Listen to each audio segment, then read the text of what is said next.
Okay, so this is going to be a video about the concept of international society in the English school for my international relations comp. So let's begin. Sources. So the sources I need to use are Hedley Bull and the Anarchical Society. Probably Barry Buzan. From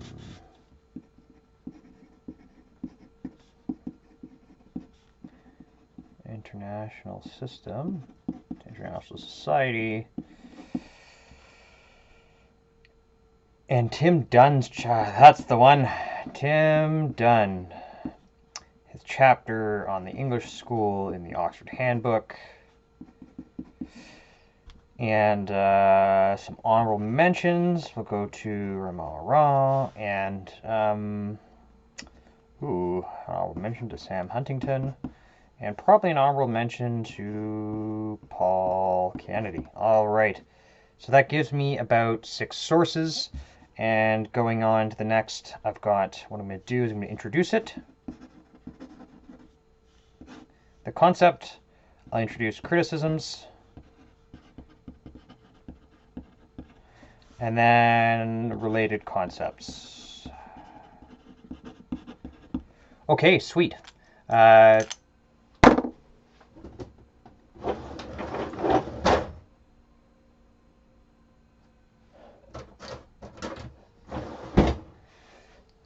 this video will have some high-tech stuff here,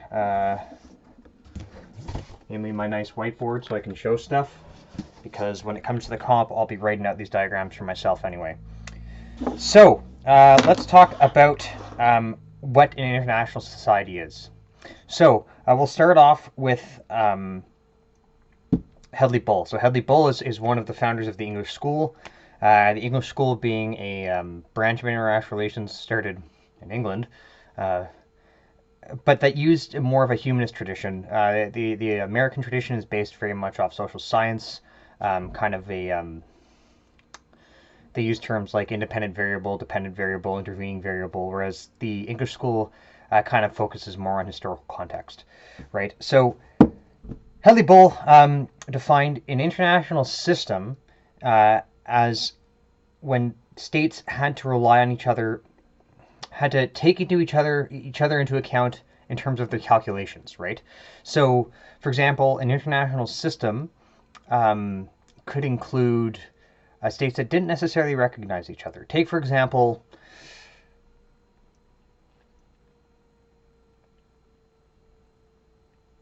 ancient Greece, right?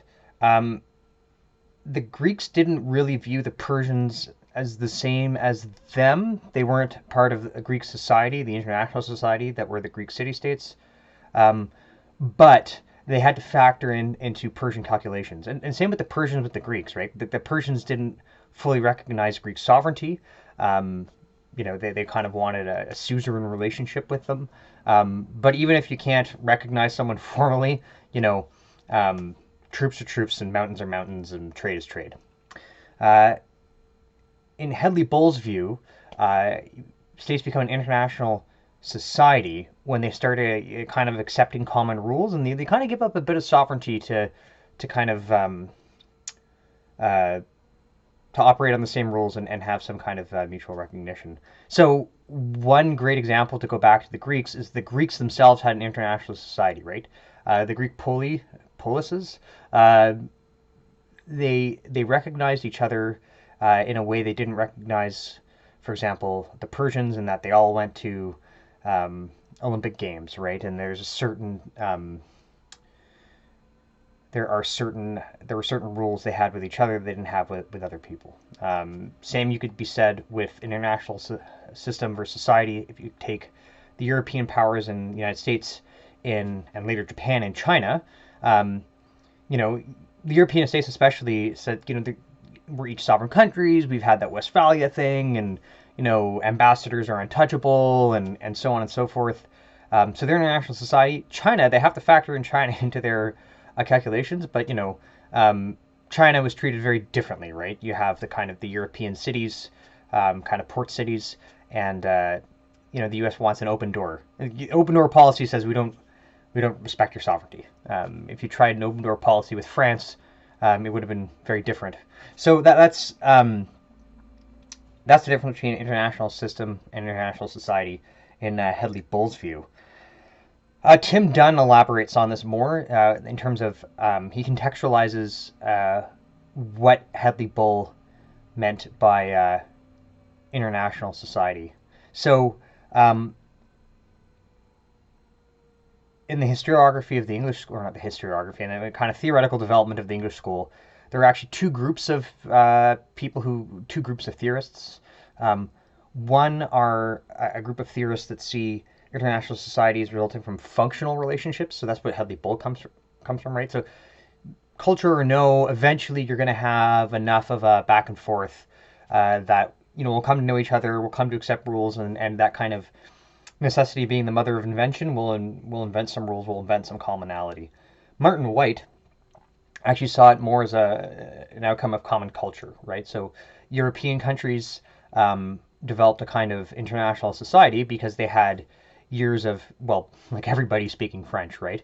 It became kind of the lingua franca, as it were, of Europe in terms of diplomacy. Like you read War and Peace, and everyone's speaking French, except for the good Russians that Tolstoy is trying to elaborate about, who speak good Russian, and eat preserves. Anyway, that's a difference. So I have the whiteboard here, just to kind of show you what I mean. So, like if you're talking about the China example, right? You have like France and the UK, and we'll say the US, and China here, and like we'll actually say South America here.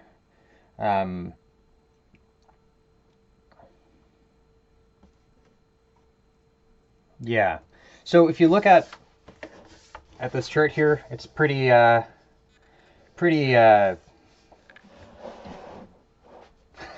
we are. It's pretty bare bones, but here you have in the middle these kind of countries, say that France, the UK, and the US, they become an international society because they have kind of common agreements about how they treat each other in terms of sovereign countries.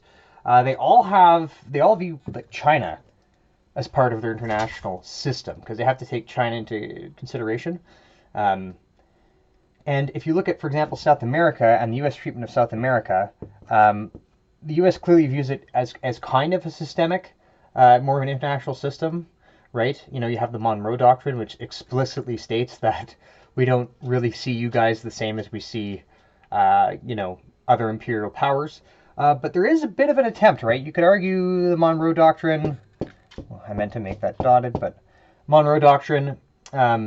The U.S. is trying to build a sort of relationship. They're trying to build a certain set of rules, even if they're a suzerain set of rules, right? You can have a suzerain society where we're all an international society so long as everyone recognizes the U.S. is the protector of the Western Hemisphere. So that's just to put it into perspective. So some of the critics of international society.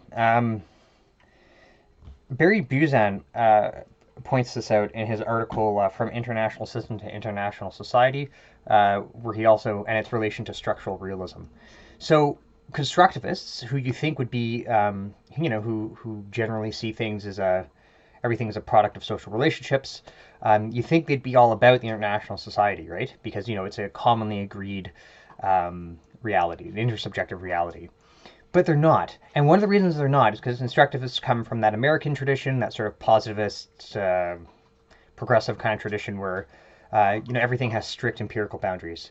So one of the problems the constructivists have is that there isn't a really clear delineation between where you get an international system and an international society. It's kind of fuzzy, right? Like at what point Do you say, oh, well, this society shares enough of a common culture, enough of a way of doing things, enough of a custom that becomes more than just interest calculation, it becomes something a bit more. Um, so in that, it's a fair criticism, and it makes it very difficult to integrate with American IR theories, like, say, structural realism in Barry Buzan's point of view. Buzan? Anyway, he forwards the idea that we should mutual recognition of sovereign authority. And if you hear the crunching, of course, my dog decided to have a snack while I'm doing this because she's like that. So, Rory, it's really distracting. Thank you. So, yeah, if we say mutual recognition of each other's sovereign autonomy, that forms a good basis for understanding the difference, understanding when we become an international society. So, for example, you could argue that the relationship between Canada and the United States was one that was basically more of an international, wasn't, in Buzan's point of view, up until we exchanged ambassadors in the 30s. Canada's relationship with the U.S. was more of a system, right? The U.S. had to kind of factor in Canada in its relation, in its calculations, but it didn't see it as something fully independent. And in fact, you could probably argue that up to the Second World War, right? We didn't send a lot of clear signals after the Second World War. We'd kind of done joint planning with the Americans through the Permanent Joint Board on Defense. So that would be a good Canadian example, right? And I think Buzan has a good point there. It's a fairly good delineation.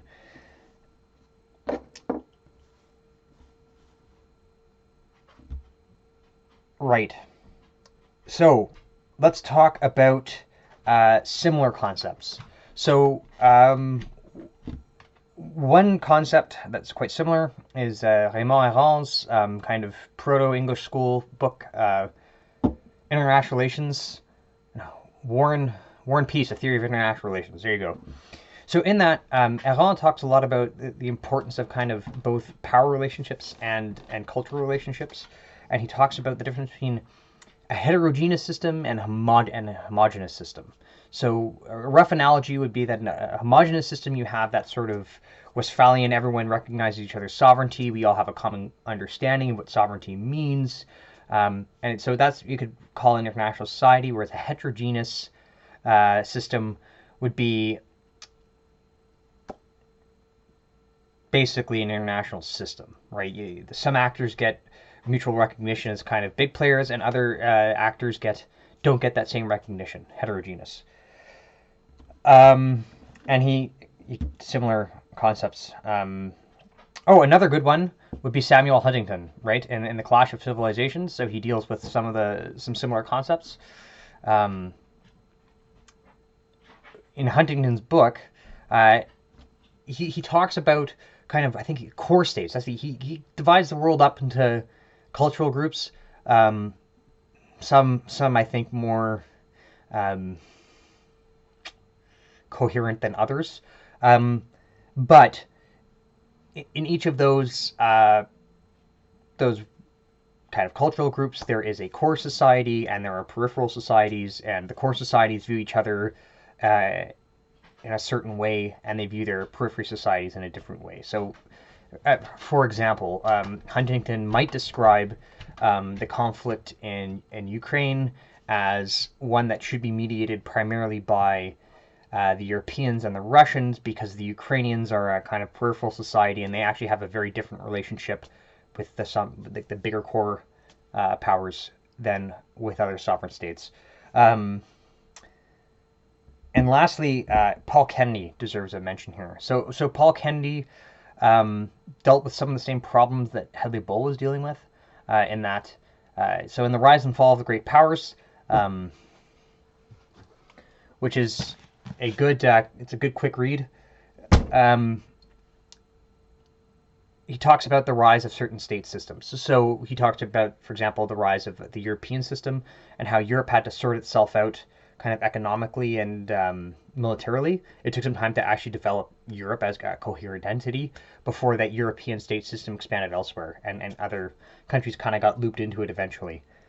So I'll leave that there. To conclude, there are 6 key sources for this in my comp reading list.